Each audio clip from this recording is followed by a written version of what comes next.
शाम के करीब करीब 9:45 बजे हम लोगों को इन्फॉर्मेशन मिली कि इस तरह से एक जख्मी हालत में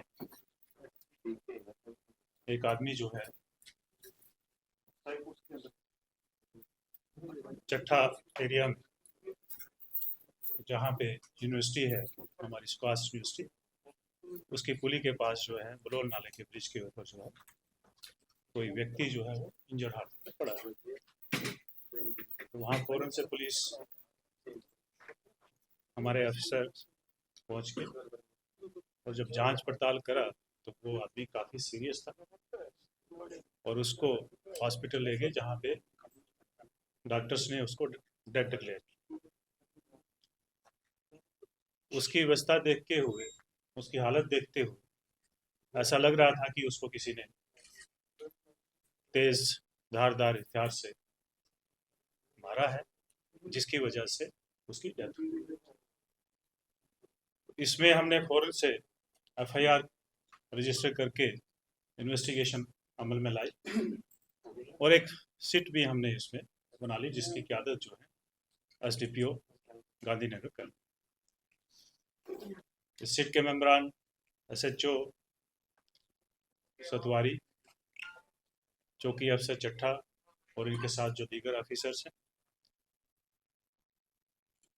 और एसपी साउथ, इन सब ने जाके उस एरिया को अच्छे तरीके से देखा, जो भी लीगल फॉर्मेलिटीज़ होती हैं उन सबको पूरा किया, डेड बॉडी का पोस्टमार्टम करवाया गया और बाद में ये पता चला कि ये आदमी जो है, इसकी उम्र कोई 47 से 50 वर्ष के बीच में है, जो एक फौज से रिटायर हुआ आदमी है। बेसिकली रहने वाला पुंछ का है, लेकिन पिछले 5-7 साल से यहाँ पे घर बनाया हुआ था, यहाँ रह रहा था। उसका नाम बलबीर सिंह। तो इस घटना को देखते हुए जब हमने एसआईटी बना ली, और उस एसआईटी के साथ साथ जो हमारी टीमें होती हैं, चाहे वो हमारी टेक्निकल टीम हो, चाहे हमारी इंटेलिजेंसी की टीम्स हो, हमारे पुलिस स्टेशंस को भी हमने एक्टिवेट किया, चाहे वो मीरा साहब का पुलिस स्टेशन हो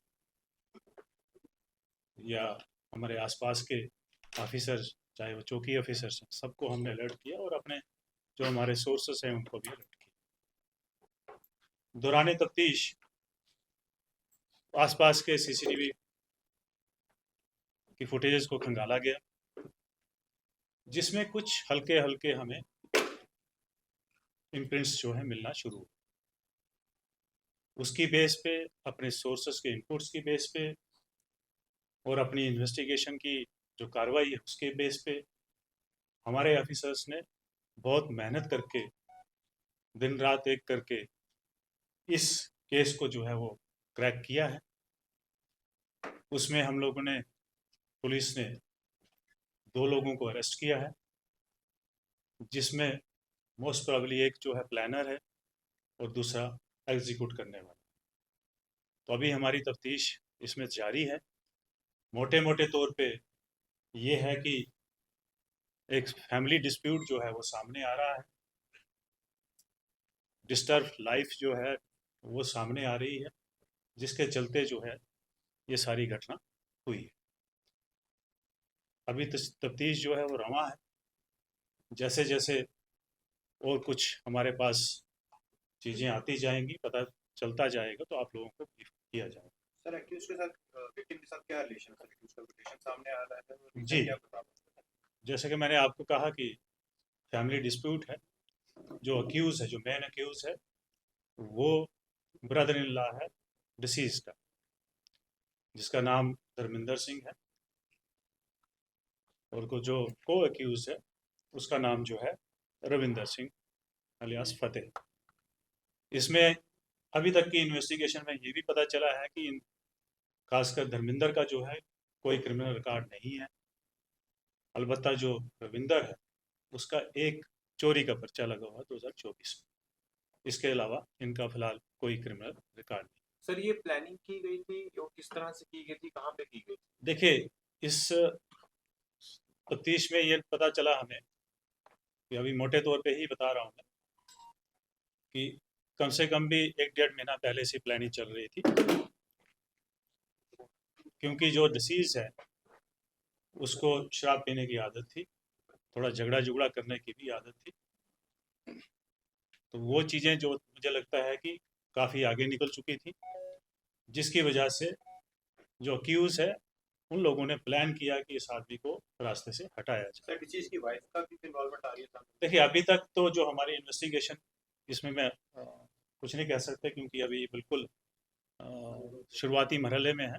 जैसे जैसे हमारी इन्वेस्टिगेशन आगे बढ़ेगी, इसमें अगर किसी और की भी इन्वॉल्वमेंट आएगी तो उसको उसी तरीके से डील किया जाए। सर किस तरह से इस घटना को अंजाम दिया गया है और जो शार्प एज वेपन जो यूज किया गया है वो कहां से इन्होंने लिया और किस तरह से ये पूरा मर्डर हुआ है? देखिए, जो एग्जीक्यूटर है वो पेशे से कसाई है, जो मीट का काम करता है।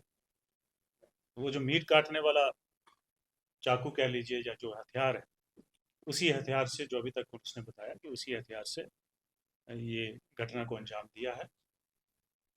अब जो इसके कहने के मुताबिक वो जो चाकू है या जो हथियार है वो इसने उसी नाले में कहीं फेंका है।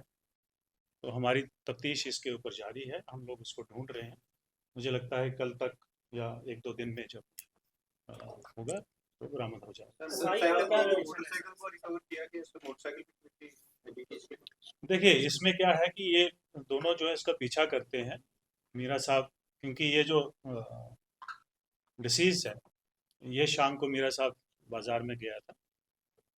वहाँ से जब वो घर के लिए लौट रहा था, तो क्योंकि इन्होंने पहले से प्लानिंग कर रखा था, इसका पीछा कर रहे थे, तो ये दोनों स्कूटी पे जो है इसके पीछे पीछे आए। और आपको मालूम होना चाहिए कि जो रास्ता मीरा साहब से जो चट्ठा के लिए आता है उस रास्ते को इस्तेमाल किया, और एक पॉइंट पे आके स्कूटी को साइड पर रख के ये जो एग्जीक्यूटर है ये जाके उसके ऊपर हमला करता है, उसको इंजर्ड करता है, और वहाँ से फिर ये लोग भाग जाते हैं। एग्जीक्यूटर ने क्यों हमला किया? इसका क्या रिलेशन था उससे, या कोई लालच दिया गया था? देखिए, अभी तक तो यही है कि कोई छोटा मोटा लालच दिया गया था, लेकिन वो अंडर इन्वेस्टिगेशन। सर 2 क्वेश्चन है मेरे। क्या विक्टिम ने पहले ही कोई कंप्लेंट की थी कि उसकी लाइफ थ्रेट में है? अगर की थी तो पुलिस ने उस पर कोई एक्शन किया है या कोई कंप्लेंट फाइल की थी? नहीं, इस तरह की कोई कंप्लेंट फाइल नहीं हुई है, तो ना ही कभी अक्यूज हमारे पास है। सर इसके अलावा जुनैद हमसे जो तीसरा एपिसोड है सर, उसका क्या अपडेट है, सर कहां पर है, पता चला? देखिए, उसके ऊपर भी हम लोग ऑलमोस्ट हमने काफ़ी सारे लोगों को अरेस्ट किया है। उसमें अभी तक जो मेन कॉन्स्पिरेटर्स या जो मेन एक तो कॉन्स्पिरेटर है, दूसरा एग्जीक्यूटर है, और एक लिंक मिसिंग है। 3 लोग अभी मिसिंग है, उनके ऊपर काम चल रहा है। लेटेस्ट फायर इंसिडेंट जो डॉक्टर फारूक की बात करें तो जो दिल्ली और लखनऊ में 6 यूक्रेनी और 1 अमेरिकी नागरिक जो है वो पकड़े गए हैं, एनआईए ने उन्हें गिरफ्तार किया है, जो फिर से आतंकवाद को जिंदा करना चाहते हैं। तो उसको लेकर जम्मू में जो विदेशी नागरिक आ रहे हैं उन पर किस तरह से नजर? देखिए, अभी तक हमारे पास ऐसी कोई इन्फॉर्मेशन नहीं, और ना ही इस तरह की कोई बात। सर डॉक्टर फारूक अब्दुल्ला पर जो अटैक हुआ था उसका क्या अपडेट है? आज अपील भी एक की गई है, कितने गेस्ट थे शादी? जी, उसमें जैसे आप लोगों को मालूम है कि डीआईजी साहब की ज़ेरे क़यादत एक सिट बनाई गई है। वो सिट अपनी इन्वेस्टिगेशन कर रही है, और साथ साथ में एक इंक्वायरी जो है उसमें चल रही है, जो बहुत ही सीनियर रैंक के ऑफिसर जो है कर रहे हैं। उसमें जो सामने आएगी चीज़ें वो आप लोगों को 5 दिन की रिमांड में कोई लेटेस्ट स्टेटमेंट? देखिए, मैंने आपको कहा कि वो इसकी इन्वेस्टिगेशन जो है वो डीआईजी साहब कर रहे हैं, उनकी ज़ेरे क़यादत में है, वो अपनी इन्वेस्टिगेशन उसमें चल रही है। सर ये रिंग रोड्स का जितना एरिया, ये एक बड़ा चैलेंज पुलिस के लिए नजर आ रहा है सर, किस तरीके से यहाँ पर देखिए, पेट्रोलिंग पुलिस की नौकरी हाई चैलेंज, और हम लोग इसके लिए बिल्कुल तैयार रहते हैं। सर ऐसे क्राइम को रोकने के लिए नेक्स्ट स्ट्रेटजीज होगी वो क्या? किस तरह के क्राइम? ये जो मर्डर केस हो रहे हैं, जैसे आप थेफ्ट होता है, चोरी होता है, तो आप सॉल्व करते हैं। देखिए, सबसे पहले तो हमारा ये काम है, ड्यूटी है कि कोई इंसिडेंट ना होने। हम प्रिवेंशन पे ज़्यादा काम करने की कोशिश करते हैं, लेकिन जैसे आपको मालूम है कि सोसाइटी है, तो सोसाइटी के अंदर कुछ ना कुछ घटना तो जरूर। सर रिलीजियस फेस्टिवल्स हैं, ईद है, नवरात्रि चल रहे हैं, पहले मैं इनका जवाब, कोई ना कोई घटना हो, उसके बाद अगर कोई घटना हो जाती है तो उसको हम, जिसने वो घटना की है उसको कानून के कटघरे में खड़ा करना हमारा। सर कितने रिलीजियस घंटे गॉड्स में को भी कवर थ्रेट किया? सर, अभी कितने घंटे में कवर किया मुझे लगता है 24 घंटे के भीतर हुआ। सर ये जिस बच्चों से ईद है नवरात्रे हैं सर उनके लिए क्या तैयारी है सर पुलिस की? देखिए, सबसे पहले तो मैं आप लोगों के माध्यम से सभी जम्मू वासियों को नवरात्रों की शुभकामनाएं देता हूं और साथ साथ में आने वाली ईद की सबको बहुत बहुत शुभकामनाएं। और जहां तक रहा ताल्लुक कि सिक्योरिटी का क्या इंतज़ाम रहते हैं, तो जनरली जो हमारे इंतज़ामात, जो हमारे पैरामीटर्स होते हैं, जिन जिन चीज़ों को एड्रेस करना होता है, वो प्रॉपरली एड्रेस हो रहे हैं। आपने देखा होगा कि हमारा जो जब भी नया साल शुरू होता है उसमें बहुत सारे फेस्टिवल्स भी पहले 2-3 महीनों में होते हैं, और आपने देखा है कि पिछले 2 महीने 3 महीने सभी फेस्टिवल जो हैं शांतिपूर्ण तरीके से हुए हैं, और आने वाले फेस्टिवल भी उसी तरीके से होंगे। और मैं साथ साथ में ये भी अपील करना चाहता हूँ लोगों से कि अमन शांति जो है बनाए रखें। अगर किसी को कोई किसी किस्म की कोई खबर मिलती है या कोई अंदेशा रहता है किसी इंसिडेंट का, तो फ़ौरन से फ़ौरन जो है पुलिस। सर कुछ मीडिया को बैन किया जा रहा है बाबरी मंदिर में जाने से बाहर। देखिए, इसका डिसीजन जो है वो डीएम साहब ने लिया है। और किसको बैन किया, बैन तो हमने किसी को नहीं किया, लेकिन लाइव कवरेज जो है वहाँ की जो होती है वो एक ही किसी मीडिया अथॉरिटी को दी है, वही सबको आगे बाकी मीडिया सर को हर को बोला परमिशन लाइए, परमिशन जबकि जब तो ठीक है, अगर उन्होंने बोला है कि परमिशन लाइए तो आप लाइए। आप अंदर कवरेज के लिए जा सकते हैं तो उसमें परमिशन नहीं, लाइव कवरेज की बात कर रहे हैं। लाइव नहीं, बाकी के मुझे पता मालूम। सिंगल एजेंसी वहां पर कवरेज होगी या बाकी सिंगल एजेंसी को लो किया, वही आपको फुटेज देंगे। पब्लिक मैसेज क्या रहेगा सर? इसमें कि उन्होंने उस बंदे को मारा है, जी ऐसा क्या बीच में मुद्दा था जो जी, देखिए, मैंने आपको बताया कि ये फैमिली डिस्प्यूट चल रहा था। अगर आप उसकी की हिस्ट्री देखें तो पहली एक शादी हुई थी, जिस शादी में भी थोड़ा बहुत इश्यूज चल रहे थे। उसके बाद जो पहली वाइफ की डेथ हुई तो उसने दूसरी शादी की।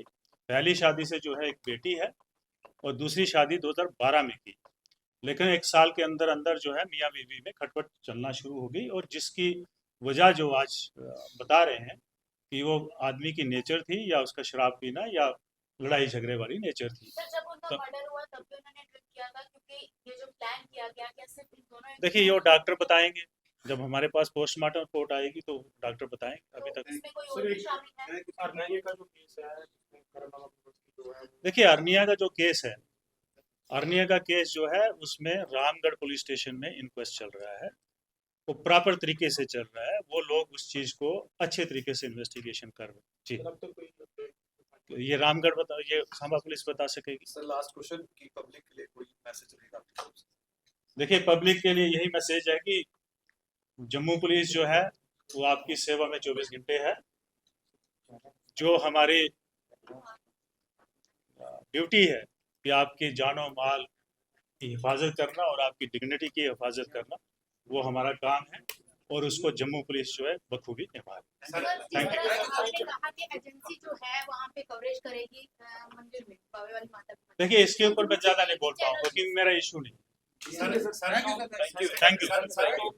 मैं आज साइड पे नहीं कर पाऊंगा क्योंकि मेरी मीटिंग है। Thank you. रिकॉर्डिंग है ना, प्रॉपर ऑफ द रिकॉर्ड